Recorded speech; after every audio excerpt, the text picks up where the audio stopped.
Good afternoon, all. This is Anushri from People Matters, and we are back with another exciting session of a webcast in partnership with Darwinbox on the topic Getting Performance Right with a New Age 360-degree performance process. In a workplace as dynamic as today, a 360-degree approach towards performance becomes critical to foster regular, healthy dialogue between managers, reportees, and teams about ongoing performance.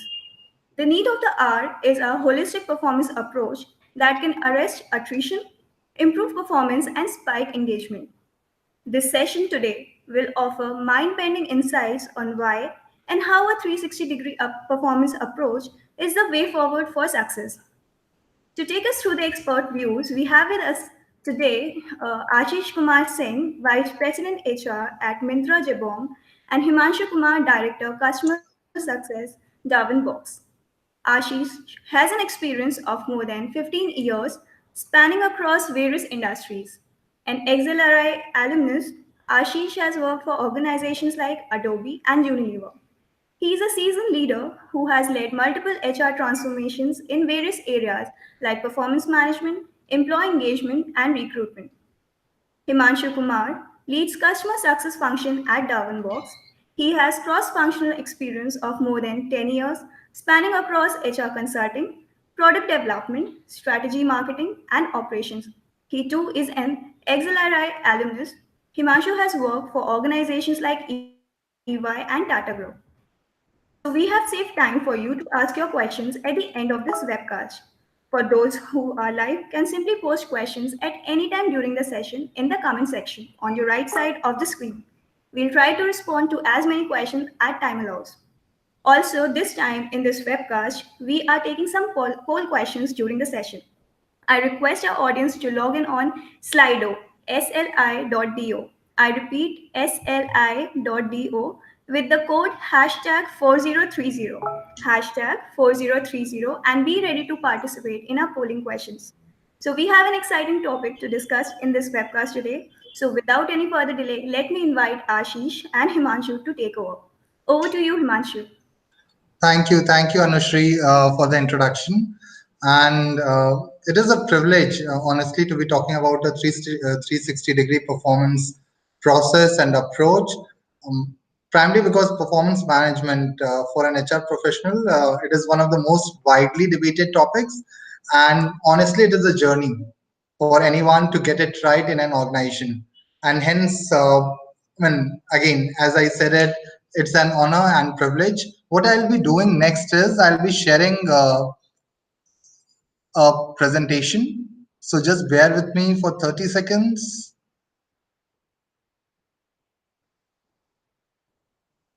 Yeah. So I would just like to start with this quote or this source of data, which says that 83% of HR professionals feel that the current way of measuring and managing performance need to be changed. This was a survey done by CV, and this pretty much summarizes where when I said that every HR professional in their journey are looking to get things right for their own organization with respect to organizational context.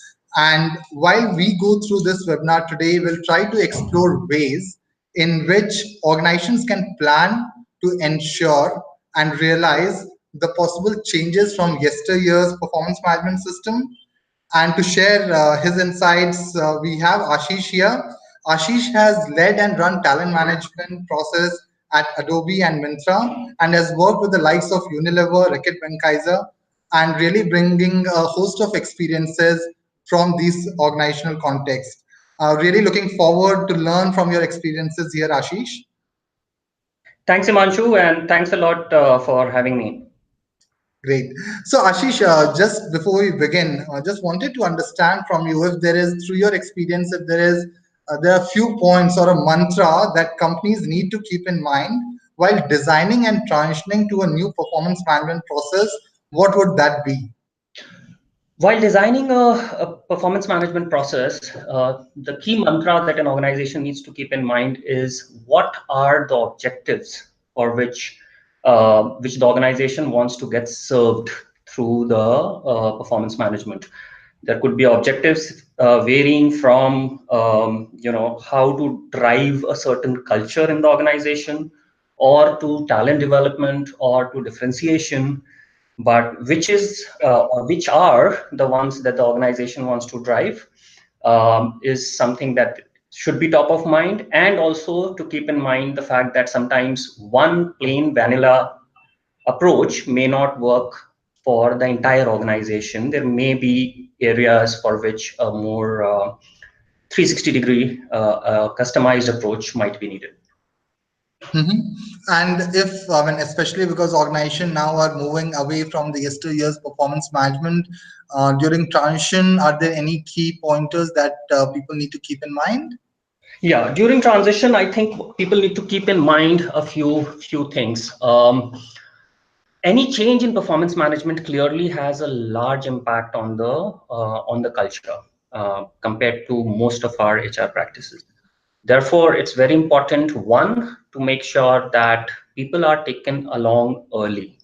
There is, in order to ensure that there is buy-in, uh, the sooner people get involved, the better. Two, leadership buying needs to be absolutely there before the change management process begins. And in my view, three, very, very important to have a simple system which can actually enable that change. Behavior changes require a lot of effort. A system which can help us make that change will be very critical. Great, great. So for every audience who has joined us, there's a poll question going live.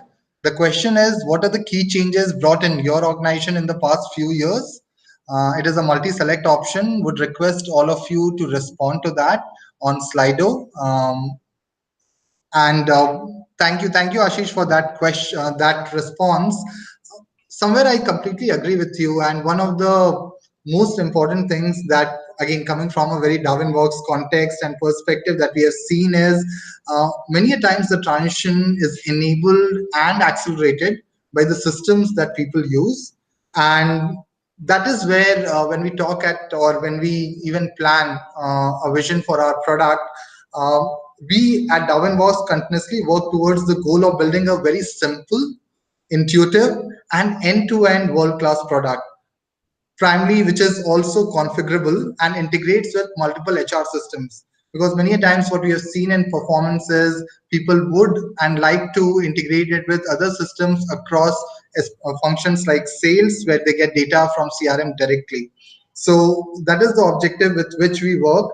And again, the satisfaction that we derive at Darwinbox on our product or our performance management system being elaborate and comprehensive is when we are really able to manage multiple clients with diverse backgrounds and their performance philosophies, be it Arvind, which is a manufacturing organization, to internet space organization like Times Internet, or a IT organization like Signity, or it be a very traditional organization like Aarti Industries, to the new age organizations like Myntra, like Paytm, where there is a very different performance philosophy that operates.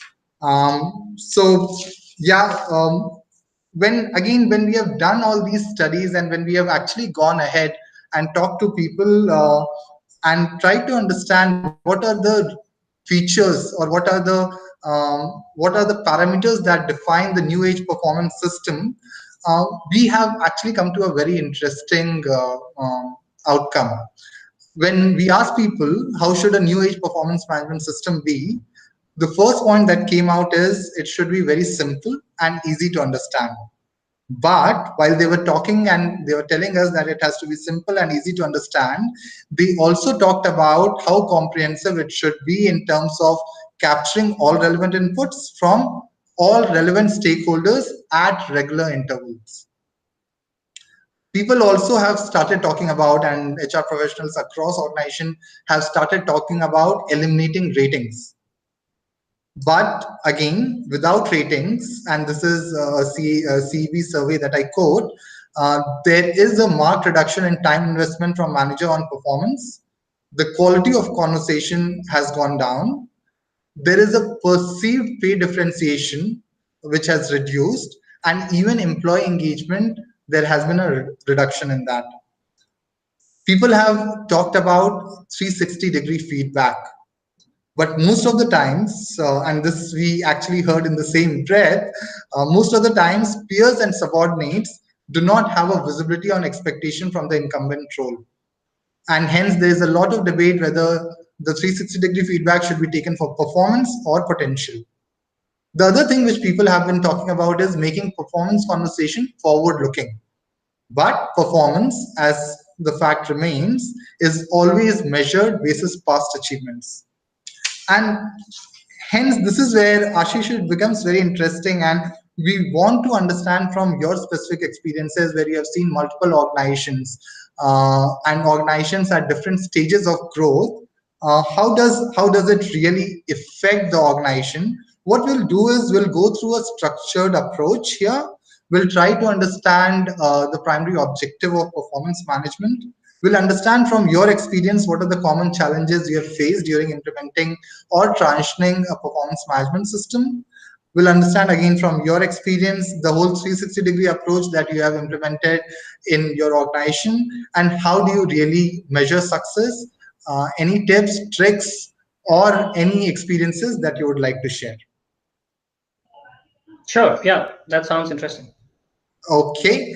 So Ashish would like to start with a quote from Michelle Obama, and was quite struck by this one, where she says, "If my future were determined just by my performance on a standardized test, I wouldn't be here. I guarantee you that." And that itself describes how performance management system, as you rightly said in the beginning, has to be very contextual. So if we get into defining the primary objective of a performance management for an organization, what do you see as the primary objective? And if you can refer to certain organizations in your experiences and give certain contextual background on how they define their objective of performance management, would be very helpful. Sure. Defining the first of all, I think the objectives of a performance management varies as we see across from an organization to organization. Uh, there may be a few which are higher priority for an organization, but the following come to mind as I look at some of the organizations from my experience. One, organizations do consider one objective clearly as talent development. Now, this includes grooming your star employees. This includes coaching them, recognizing them, making them feel valuable. Any support that needs to be provided for underperformers. So clearly, one objective is that of talent development. Two, there are organizations which in particular are in a fast changing environment, business environments. In those organizations, clarifying expectations periodically, setting and reviewing objectives periodically, making sure the organization is focused on the right set of things, is also quite heard by me as one of the objectives or that performance management should drive. Thirdly, several organizations consider performance management to also help build the kind of culture that they want to build in the organization, to help drive the behaviors, because there are, which is the reason why there are organizations who set up a set of competencies. They integrate, several organizations integrate the values into the PMS in terms of what they measure. And through that, they aim at creating a certain culture in the organization. Lastly, I would call upon differentiation of talent, particularly for rewards administration, as one of the objectives. Now, again, depending on a set of parameters which industry the organization is in, sometimes even depending on what type of roles, the objective of performance management may vary. In my experience, I've seen it vary across the four parameters that I've spoken of. And therefore, the organization needs to consider all of these factors before deciding which one is its primary objective. So, Ashish, you mentioned a very interesting point on driving culture through performance management system. And can you give any example in your experience where a certain performance management system drove a certain culture in the organization, or vice versa, maybe? Yeah, sure. So, in one of my organizations from my past experience, very tightly linked, they very tightly linked the values that the organization had defined with the performance management cycle. Um, the intention there was the organization actually was undergoing a large change in terms of the way it wanted to operate. It wanted a deeper rural push. It wanted a higher execution focus. It wanted, therefore, employees to be accountable for the targets that they take, and so on. What the organization did was it tightly coupled its core values as one of the things that it will measure employees on during the performance review cycle. Um, insofar as that was concerned, by the way, apart from that organization, I do see several organizations who look at culture or driving a certain behavior in the company as a thing that they look to performance management to do. Clearly, incentives and compensation are the other, and recognition are the other areas as well. But what you measure helps in driving culture too. Okay, great. So, Ashish, moving on to the next question. What are the challenges you have faced while trying to manage and run a performance management system? And the question I ask is primarily when all of us know, and we being in HR, we have heard it multiple times. Many organizations report or call out the ineffectiveness of their performance evaluation system. And this particular data point, which says that 82% of organizations reported that performance evaluation were not worth the time, which is a very strong statement in itself. So, what are the challenges you have faced while trying to manage and run a performance management system, especially as you rightly said earlier, getting a leadership buy-in, getting buy-in from the employees who are the end users and also are affected by a performance management system? What are those specific challenges that you have faced in your experience? Yeah, so I have been in two organizations who fall in that 82% that you mentioned. Uh, there are in the way performance management was being the process was being done in yesteryears. There were a host of issues or problems that the organization or the employees or people managers brought up. So a few of those are, for example, leaders, again, going back to that 82%, a lot of leaders felt that there is too much time being spent on reviews. I will call upon one of my earlier examples, one of my earlier experiences where more than 3 months every year were spent on just doing reviews and moderations and calibrations to close the entire review process. Was it, if it was leading to a good benefit, perhaps it's okay. And that was what started getting debated. If it is not, then what is it that we should do? So clearly, too much time being spent. Employees felt that the process is too opaque or manager is biased. Um, there was a lot of feedback that I have done my self-assessment, post which there is a big gap wherein employees don't know what is happening. There is a moderation step that is involved, um, and right after some time, manager comes back and gives me the feedback and ratings and so on. So they felt it is too opaque. Uh, Many employees felt the manager is biased. Employees felt demotivated as opposed to being energized after the review. right? This is something that, again, in two of my organizations, was a very consistent feedback. In fact, attrition used to go up right after the annual review. Several organizations have reported this. So should the review be energizing or demotivating? Employees feel that feedback came too late.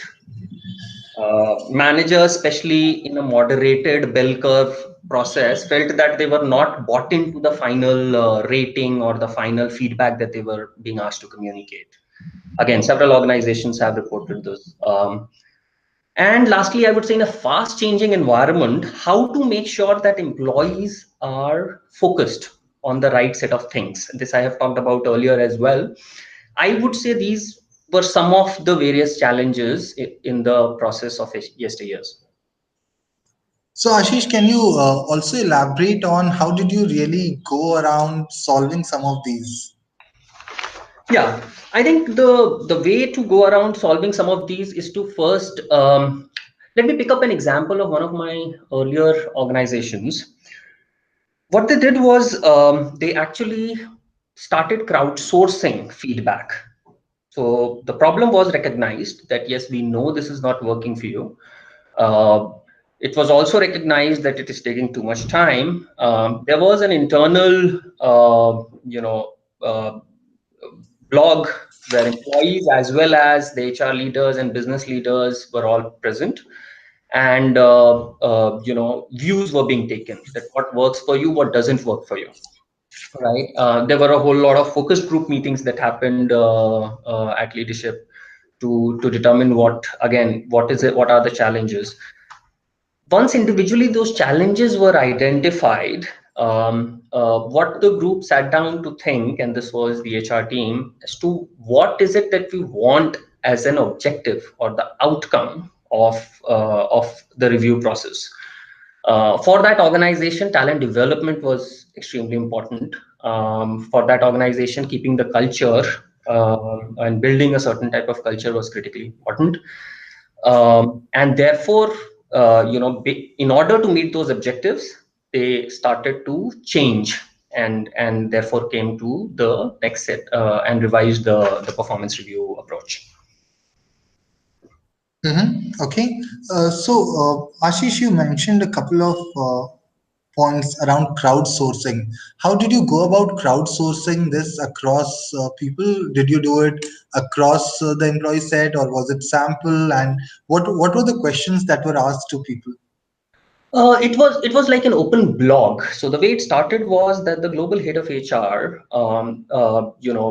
started an open blog, internal in the company, but visible to all employees, stating that I, in my experience, have heard, employee feedback on this process. I would like to take your views on what is working, what's not working. That's the way it started. Then questions around, okay, if this is not working, would this work or that option work? Feedback about some other approaches started to be taken.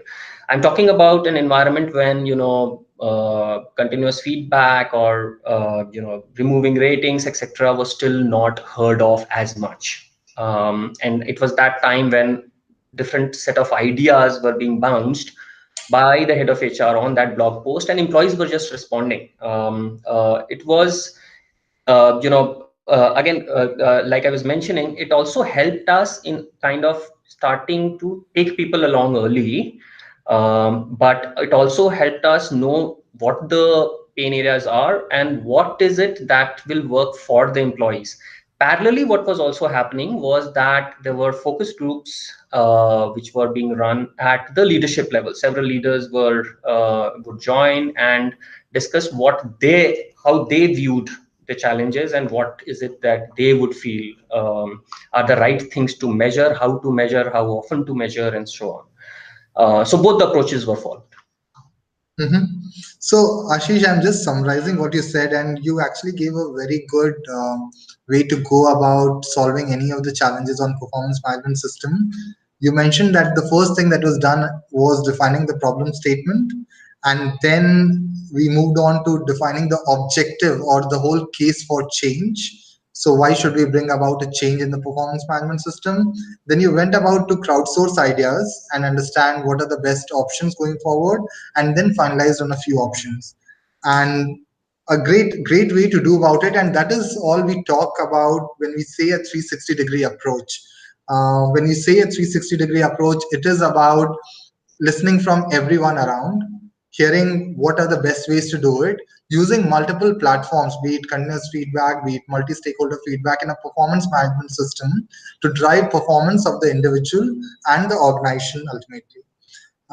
So the question to you, Ashish, again, when we talk about a 360-degree approach, what are the merits of using a 360-degree approach? I understand in your current organization and your previous organization, you have implemented 360-degree approaches, and you have really seen it working. So if you can call out the merits that you have seen while driving these 360-degree approach, and also mention the context a bit, because we did talk about how 360 or how a way of performance management system reinforces culture. So if you can talk about the culture and context and what were the merits that you achieved while driving 360-degree approach in your organizations, that would be great. Sure. I think clearly an organization as it is considering a change towards for a change in the performance management system, it needs to make sure that it considers a few set of factors. One, clearly, that when you look at different functions within the same organization, is the same plain vanilla approach going to work? Or they should look at 360-degree blended, customized, different types of approaches for different functions. For example, if I look at a set of roles which are very well defined, repeated set of tasks versus a role which is fairly ambiguous, undefined, requires discretion, and so on.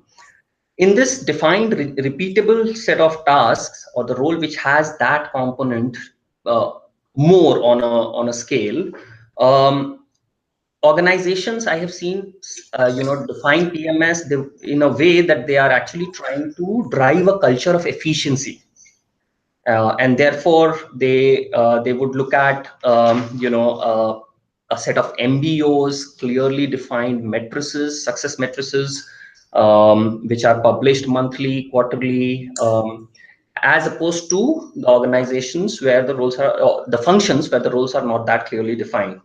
I'll role is one of those, but I've also seen organizations looking at having a slightly customized one even for senior leaders within the organization. I'll pick up one example of differences in how the organizations went about, looking for this change.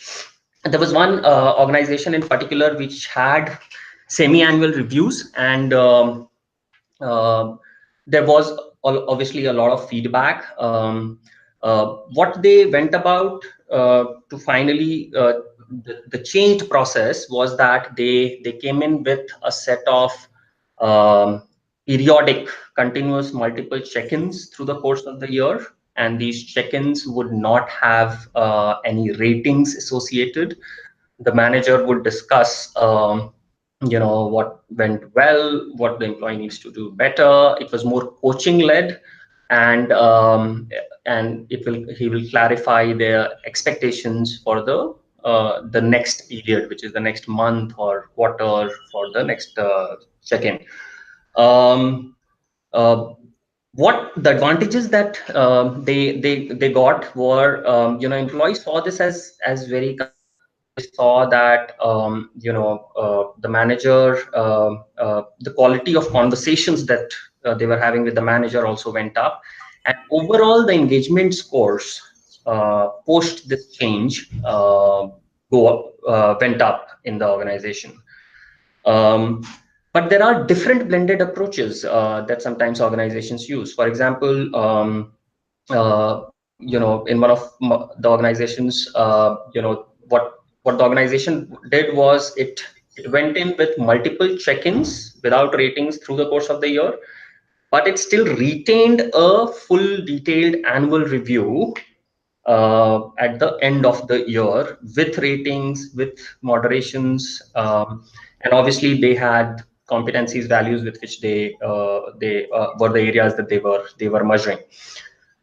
So that this is like a blended approach wherein you are doing continuous check-ins through the year, but also retaining the merits of the detailed annual review at the end of the year. This organization also had different differences across functions. There were functions like supply chain, logistics, customer success, where the organization retained a very metric-driven, predefined timelines, wherein they were doing those detailed reviews through an MBO, predefined matrices, as opposed to the other functions wherein they move to this continuous process at the end detailed annual review. So yeah, it does require a different approach for different organizations, and even within the organization different roles. So what I hear you say, Ashish, primarily is uh, yeah. So what I hear you say, Ashish, primarily is there are multiple merits of a 360-degree approach. One primarily is the employee engagement, the openness in terms of conversation, and from a coaching perspective, it becomes, or development perspective, it becomes a very powerful tool. And I'm just trying to contrast because many times many organizations, as you rightly said, and you mentioned one organization where they do use both multi-stakeholder feedback, continuous feedback, and annual rating.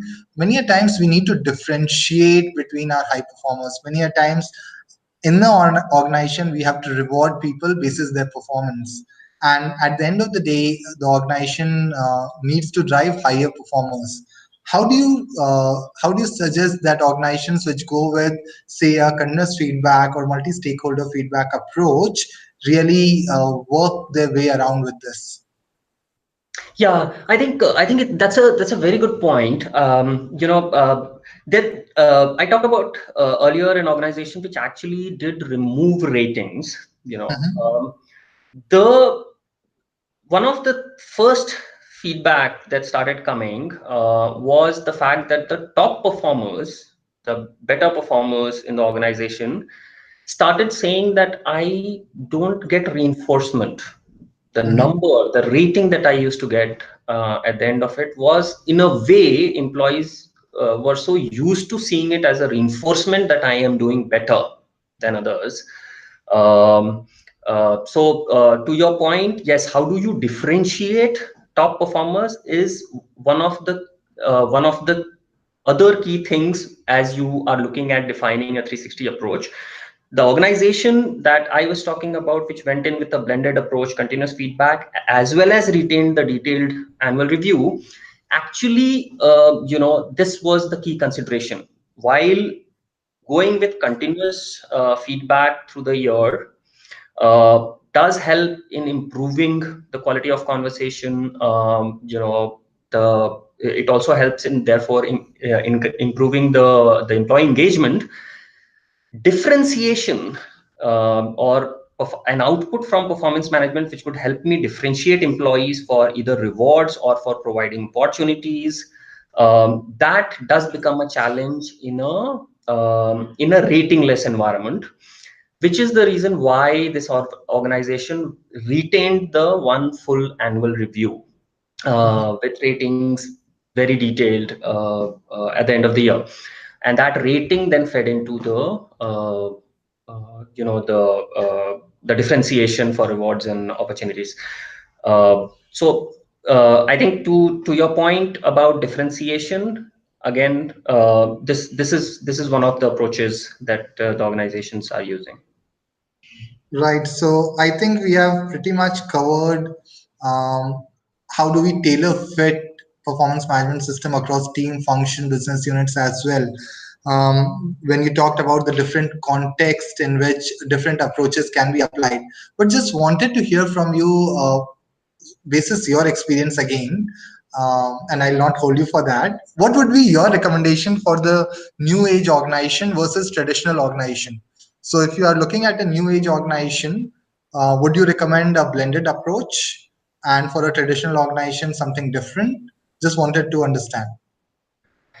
That's a very good question. I think more than calling it new age or traditional, I would look at it in two ways. One, the kind of roles that there are in the organization, repeatable versus non-repeatable, which I talked about earlier. But second is also the stage where the organization is. Let me take two very extreme examples, which are hypothetical, but just to get the point across. When a startup, which is very small and starting up, typically what I've seen is that they would not focus a lot on differentiation. They would build a culture where everybody is equal, there's no hierarchy. You do not really want to differentiate or have that as an outcome.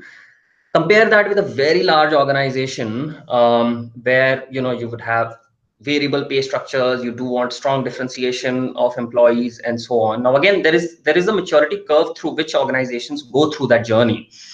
So that's the for an organization, instead of traditional versus new age, I do think which one to focus on is actually driven based on the kind of roles, the kind of culture that you're trying to build, and the kind of stage in the growth that the organization is in. Unfortunately, I don't think there is a one answer that fits everybody.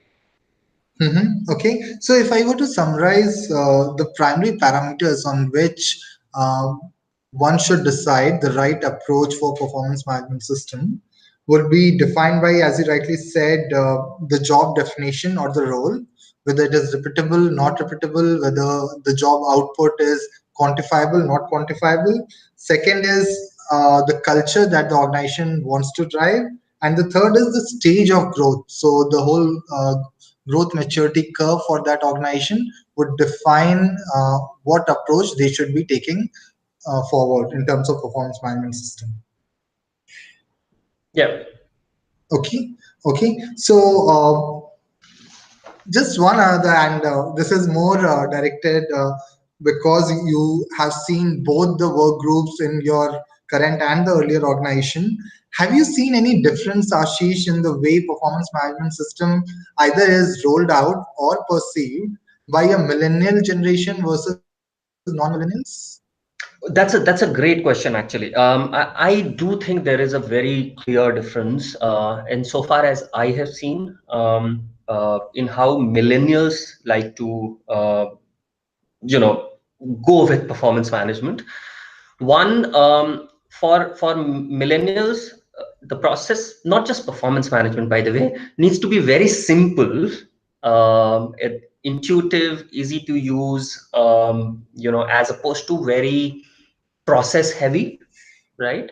Mhm. uh, Therefore, the organizations who have a large number of millennials should make sure that, and particularly, millennials who are most millennials are very tech savvy as well, to make sure that the way they do it is enabled through a very simple way, very intuitive, tech enabled kind of environment, not the paper pencil approach that we used to do earlier. Mhm. Okay, okay. Any other trend apart from simple and they looking at technology a lot more favorably? And for example, where I'm coming from is I've seen in my experience many a times they being more open to coaching, more open to feedback as compared to non-millennials. Have you also perceived the same thing, or is it different? Uh, what I have also perceived is that the millennials are, what works more is, the coaching led conversations. Mhm. Uh, there are we have seen this the two theories about the strengths based feedback versus development based feedback. In my experience, I do feel that this coaching led strengths based forward looking conversations do work a lot with millennials. Mhm. Okay. Finally, Ashish, on the whole 360-degree approach, would really like to understand from you how can we make employees embrace a comprehensive performance approach while giving their prime time to achieve their goals? Because as you rightly said, many a times getting employees involved early really matters.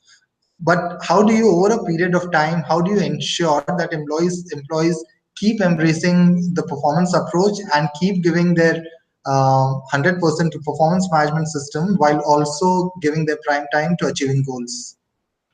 Yeah, I think the two three things that we've already discussed, but I'll come to a larger point after that. But we've discussed the fact that when we are embarking on this change, in order to drive ownership, any change in PMS in particular, people definitely have concerns initially, and they will have a lot of questions as well.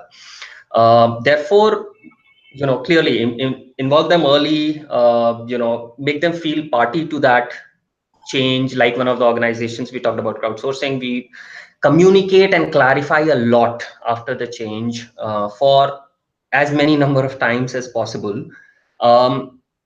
And find a very important, a good tool, a system which can help enable that change. Sometimes I also do feel that at the time when an organization is embarking on a big change, like the PMS process, actually changing the system might help. Behavior changes do get driven with system changes very slightly faster than by just communication and adoption.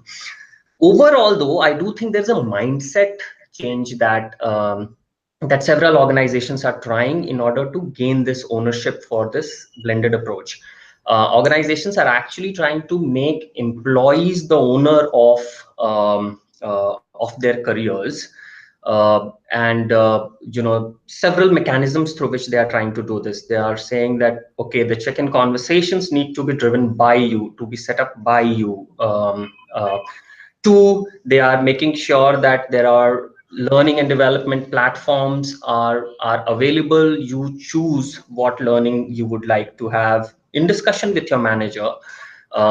They have made sure that, okay, the open IJP approaches are available, all opportunities are available. In discussion with your manager, you are free to decide what option you choose. And therefore, broadly, what the organizations are doing is to try to make the employee the owner of the career.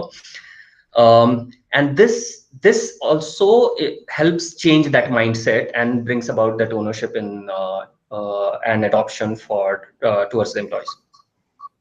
Mhm. So, Ashish, when you mentioned a couple of points in terms of adoption, just wanted to understand how do you accelerate it over a period of time. So you also told that when you introduce a new system, it will help adoption to be better. But over a period of time, because we keep on seeing new performance management systems or trends coming in, and they would be prone to changes, how do you ensure that the adoption of these performance management system is accelerated?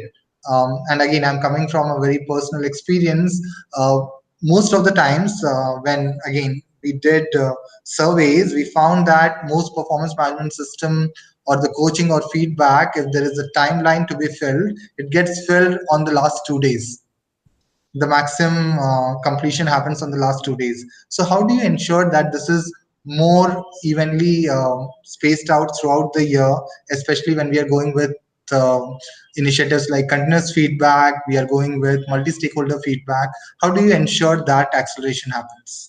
Yeah, I would answer the adoption thing and then come to the specific one about why all the feedback tends to happen on the last 2 days. For the adoption, I do think initially when the change is happening, it should be very clearly measured multiple times. For example, there was an organization which kept asking two very simple questions very periodically. Question one, I have had an check-in discussion with my manager in the last 1 month. Question two, the quality of the conversation that I had. Keep tracking which pockets, which teams, which areas, across which levels in the organization is it working well, it's not working well. Initially, it's very important that the change lands well and is adopted. Obviously, the system change and other things that we talked about are obviously very important enablers. But to your point about it always ends up happening on the last 2 days of a defined timeline.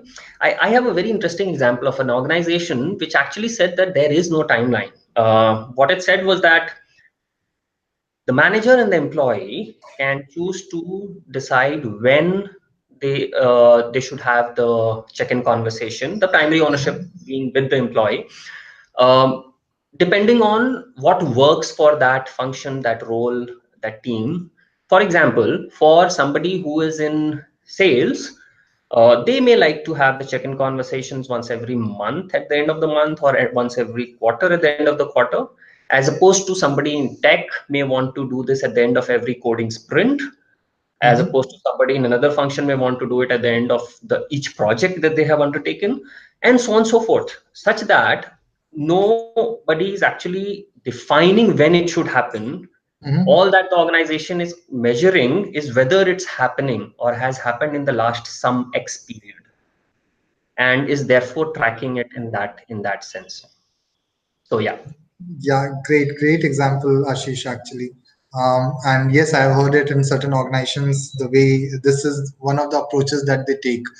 And it has actually been quite successful for their context.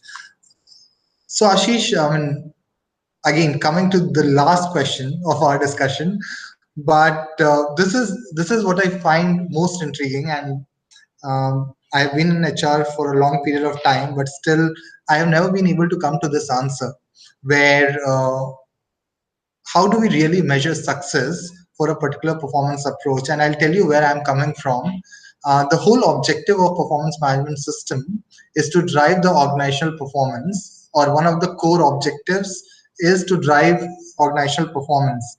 But whenever we talk about factors like employee engagement, we talk about other factors like you rightly said in the beginning of differentiating high performers. How do we really connect organization performance, or do you think that is a utopian statement to connect performance management system, the right approach, with the success or with the organization performance? Yeah, I clearly this has been an area which is still very very hotly debated. I do think the way to do this is the following: need to define the success measures upfront before the change to PMS process is started. I have not seen a way in which this whether this change is successful can be directly correlated with the business performance yet, but there are indirect ways of actually correlating it. For example, there are a lot of studies which are able to directly correlate the performance management process with the employee engagement scores. And then one can argue that employee engagement scores have a direct correlation with the business performance. Uh, the other things that could also be looked at, for example, are employee feedback on the kind of the quality of conversations, apart from the employee engagement scores, or the top talent attrition. To your point about differentiating top talent, how much is the top talent attrition in the organization? Has it gone up or down post the change? That could be one of the other ways. But from a business performance impact perspective, I think there should perhaps be a study, hopefully conducted by Darwinbox, that for a set of organizations who have undergone this change in the last 5 years, um, what has been their pre and post business performance. Um, Again, there are a whole host of variables as far as business performance is concerned. The CEOs could change, environment could change, and so on and so forth. But hoping they will neutralize each other, that could be one of the ways, but I don't have a direct correlation as of now with the PMS. Great, Ashish. So it was really helpful, Ashish. And actually, I think in different groups, we all have discussed this topic and measuring success, as you rightly said. If I were to summarize what you're saying, we have to define it right at the beginning of a change process and then measure against that. And also, every organization has an organization context and certain philosophy with which they work around with, and it is always measured around that. We are still struggling to see a direct correlation or strike a direct correlation with business performance. So, yeah, that is all from my side, Ashish. I think we it is a good time to take questions from the audience. And Anushri, over to you to take the questions from the audience that we have. Sure. So we have a couple of questions that we have right now from the audience. So the first question is, uh, while anonymity tends to be baked into the 360-degree process to encourage participants to be frank and give fair reviews, don't you think ill-intentioned employees can anonymously slam colleagues they may not like, may want harm professionally, or may feel competitive with? Yeah, this question does come quite often. I do think that the managers and need to keep that into account. Let me kind of take a extreme example again, just to get the point across. The fairest assessment would be if we were able to collect 360 feedback or stakeholder feedback from everybody that employee has worked with. That could perhaps be the fairest one. Um, Now the as opposed to not taking 360 feedback, which could potentially lead to manager bias, and there have been feedback about it. It is actually a good thing that organizations are moving towards collecting more and more 360 feedback.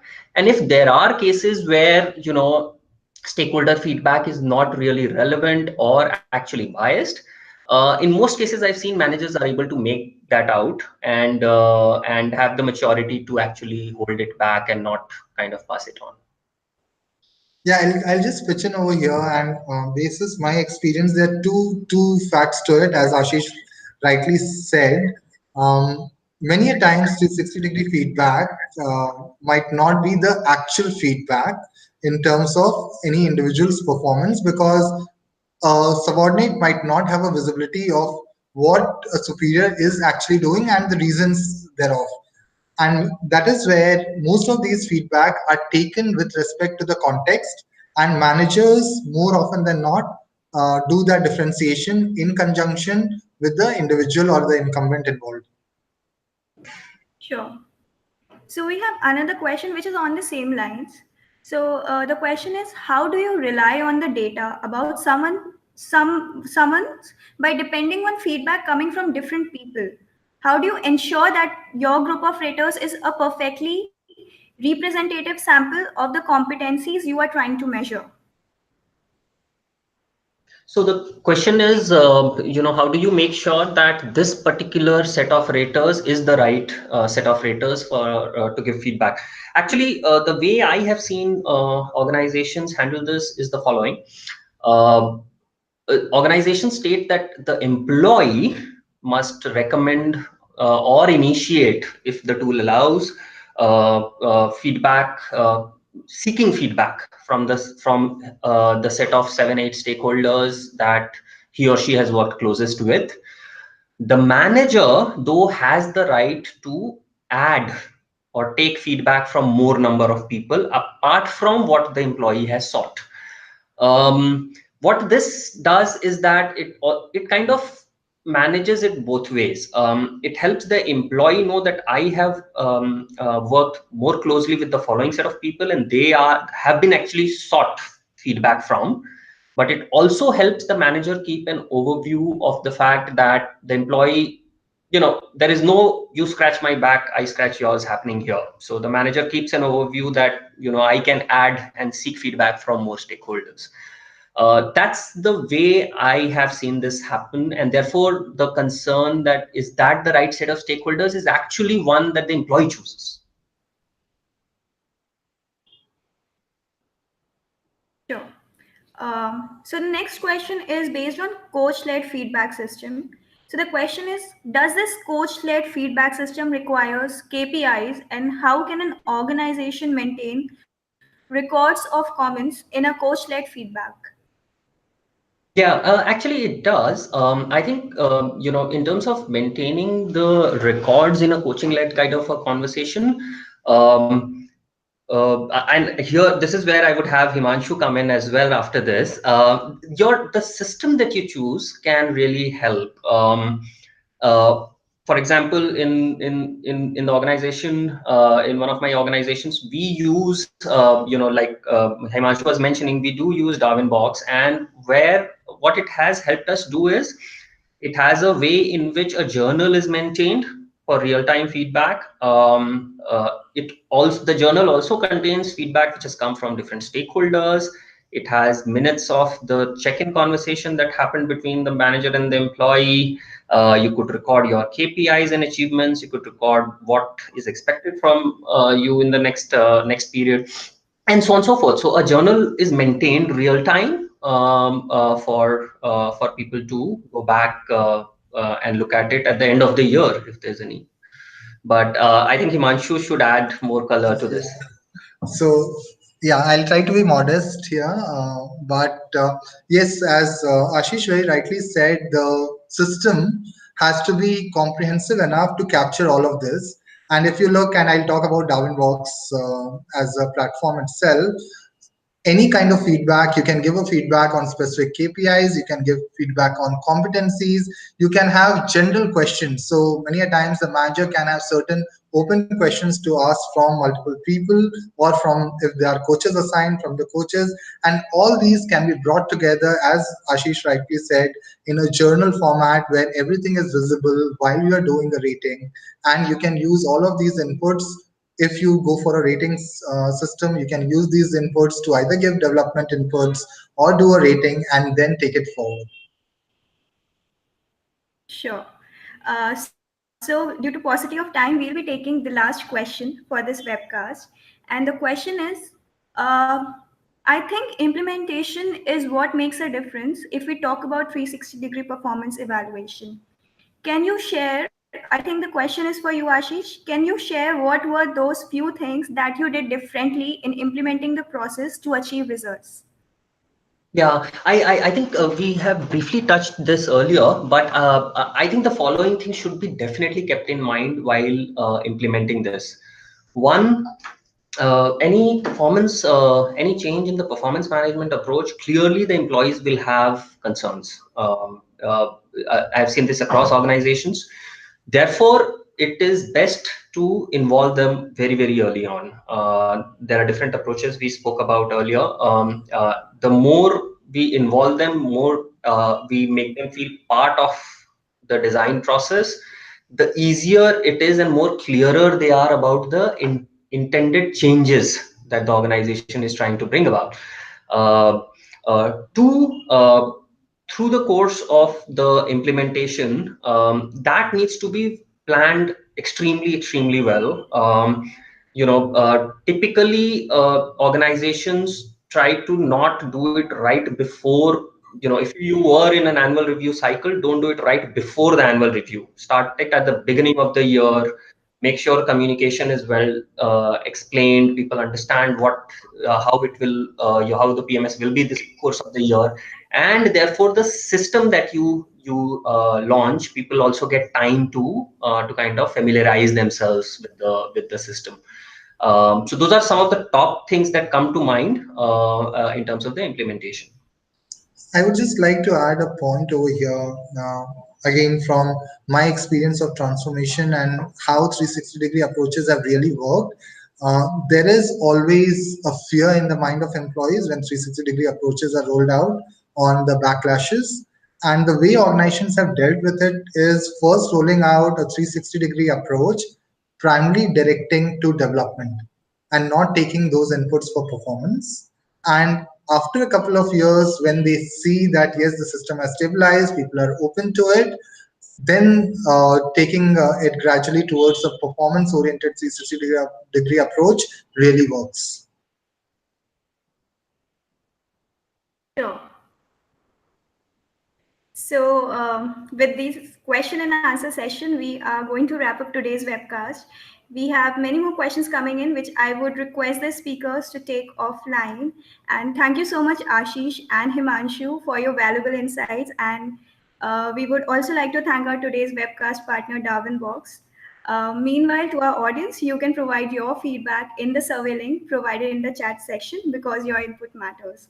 Stay tuned for many more such exciting sessions. That concludes today's webcast. Thank you and have a great day. Thank you.